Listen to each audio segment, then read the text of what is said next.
halkan edaa godina Booranaatti wanti haaraan viidiyoo isaa argitan kun mul'achuun hawaasni akka yaadda'etu mul'ata.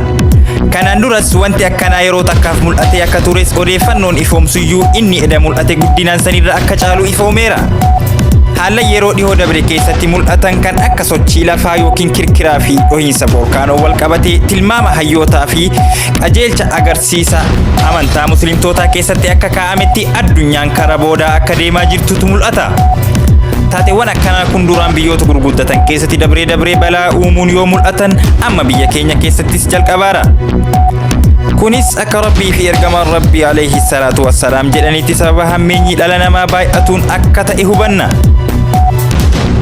ما أصاب من مصيبة إلا بذنب ولا رفع إلا بتوبة جتشون رجا قوتنا بلان أمم سببان بديوتا نمر ديبوف توبة دركما فلان توبة وسون شوفني توبة نون أمسكي يا سكن تابران هم مولتي ديبنوتي نجان نفترا